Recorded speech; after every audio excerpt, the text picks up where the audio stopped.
एक बुजुर्ग शहरी ने कब्रिस्तान के लिए अपना करोड़ों का कारोबार छोड़ दिया, कब्रों की देखभाल करने लगा। कब्रिस्तान देखा, पानी था, घट्टा था, चलने की कोई जगह ना थी। मिट्टी डालने के बाद फोरंग लगवाया, टाइल भी सफेद लगवाई।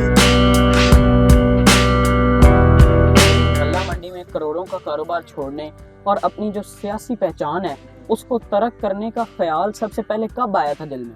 चौक है यहाँ पे, एक्सचेंज रोड पे नजदीक, वहाँ पे एक मस्जिद है सामने, इनवारा रूम। अल्लाह ने मुझसे वो काम ले लिया और वो मस्जिद मुकम्मल हो गई जब, तो मैं हज पे चला गया।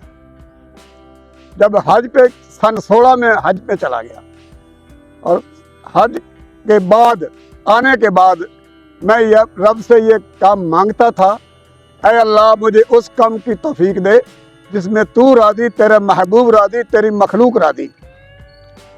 या अल्लाह मुझे उस काम की तौफीक ना दे जिसमें तू नाराज, तेरा महबूब नाराज, तेरी मखलूक नाराज।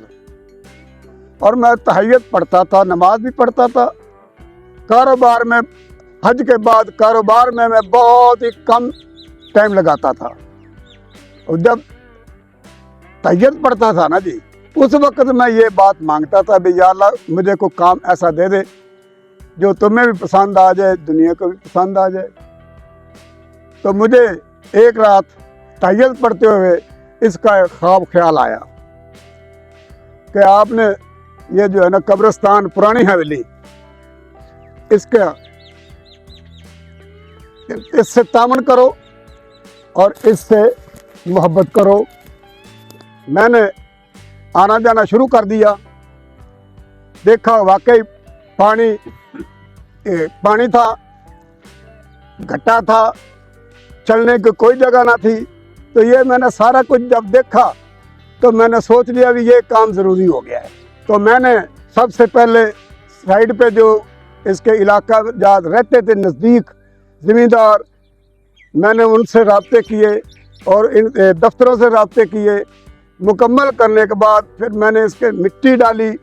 मिट्टी डालने के बाद फिर मैंने सोलंग लगवाया। सोलंग लगवाने के बाद फिर मैंने दीवारें करवाई। दीवारें करवाने के बाद वो टाइल भी सफेद लगवाई। आप हमें ये बताएं कि दुनिया की नज़र में तो आपने सब कुछ खो दिया है, आपकी नज़र में आपने क्या हासिल किया? देखो जी, मैं बचपन से लेकर आज तक जो मजदूरी करता आया हूँ ना जी, वो मजदूरी है एक दुनियावी, दुनिया में रहने के लिए। और मुझे एक ख्याल आया कि अगर आपने ये दुनिया तो हासिल कर ली है, रब ने आपको बहुत कुछ दे दिया। रब ने अब आइंदा जो जिंदगी बकाया है वो आगे जाने के लिए भी तैयारी कर ले। अच्छा, तो एक पुरसुकून घर को छोड़कर कब्रिस्तान को अपना ठिकाना बनाने की सबसे बड़ी वजह क्या थी? सबसे बड़ी वजह यही है जी कि जब आदमी जिस रास्ते पे चल जाता है ना जी, उसकी सोच जो है ना वो फिर काम उसी तरफ से करती है कि यार मैंने जो काम किया पैसे वाला, वो पैसा भी तो रब ने बहुत दे दिया है, कारोबार भी रब ने बहुत दे दिया है। बच्चे जो मेरे बच्चे मैंने सारे टोटल अपने जो है ना उनको शादीशुदा करके अपने अलग घर बार वाले करके, उसके बाद मैं अपने रास्ता इख्तियार करने के लिए, आगे की दुनिया बनाने के लिए, या समझ लो भी जन्नत खरीदने के लिए मैंने ये काम किया है। तो दुनियावी शोरोगुल और कब्रिस्तान की खामोशी में आपको सबसे ज़्यादा क्या फ़र्क महसूस होता है? फ़र्क ये महसूस होता है कि अगर आप कारोबार कर रहे हैं, वहाँ पे कोई ना कोई झूठ, कोई ना कोई तुम्हारे पे तोहमत, कोई ना कोई तुम्हारे पे इल्ज़ाम लगता ही रहेगा जिंदगी में। बिल्कुल। यहाँ पे ना कोई झूठ है, ना कोई इल्ज़ाम है, ना ही कोई देखने वाला कहता है कि आपने ये अच्छा काम नहीं किया, ये बुरा काम किया है। जो देखता है शहर वाला, प्रदेश वाला, बाहर के मुल्क वाले, अपने पाकिस्तान में आने वाले सब ये कहते हैं बहुत अच्छा है। क्या आपको कभी अपनी पुरानी ऐशो इशरत वाली ज़िंदगी की याद नहीं आई? बेटा देखो, जब जिंदगी याद आती है ना तो उस वक्त मौत भी याद आ जाती है।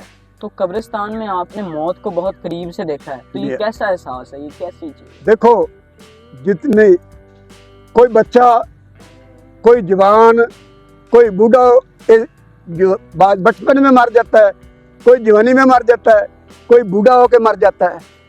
बेटा बात यह है कि जब मरता है ना तो जो जितनी वो अपनी पिछली जिंदगी गुजार जाता है, वो जिस जिस लहमे में गुजरता है, यानी कि जवानी में बचपन में अगर मैंने इबादत की है, जवानी ने इबादत की है, बुढ़ापे में इबादत की है, तो वो उसके काम आ जाएगी। बिल्कुल। अगर वो ज़्यादा इशरत शायद से गुजार गया है तो फिर अल्लाह हाफ़िज़ ही, फिर वो मेरे मालिक जानता है। जो लोग आपको दीवाना कहते हैं उनको आप क्या जवाब देना चाहेंगे? मैं उनको यही गुजारिश करूँगा, दीवाना तो कई किस्म के होते हैं जी, लेकिन मैं इसका दीवाना ही हूँ, क्योंकि मैं सुबह 7 बजे आता हूँ, शामी 7 बजे जाता हूँ।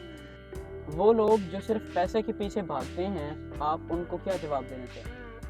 मैं उनको जवाब यही देना चाहता हूँ जी कि अगर पैसा काम आ जाता मरने के बाद तो शायद मैं भी लालच कर जाता। मैंने जब देखा कि पैसा जिंदगी भर है, सिर्फ मौत के बाद ये काम नहीं आता, तो मैंने वो लालच छोड़ दी। अच्छा, आप मुझे ये बताएं कि आपके पास ना बैंक बैलेंस है ना गाड़ी है, तो क्या आप अपने आप को पहले से ज़्यादा अमीर महसूस करते हैं?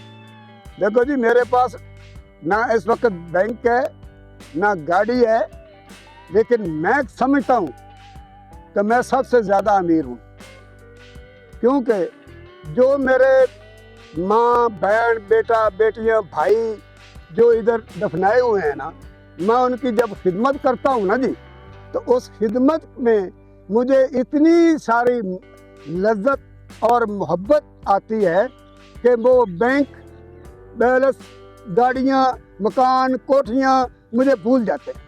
तो कब्रिस्तान की इस मिट्टी में रहते हुए आपने ज़िंदगी का सबसे बड़ा क्या सबक हासिल किया? मैंने सबक हासिल यही किया है जी कि मुझे सबसे ज़्यादा खुशी जो है ना जी, वो इसी बात की है कि अल्लाह पाक ने मुझे ऐसे काम में लगा दिया है जिसको दुनिया भी जो मैंने मांगा था, ऐ अल्लाह मुझे उस काम की तौफीक दे जिसमें तू राज़ी, तेरा महबूब राज़ी, तेरी मखलूक राज़ी।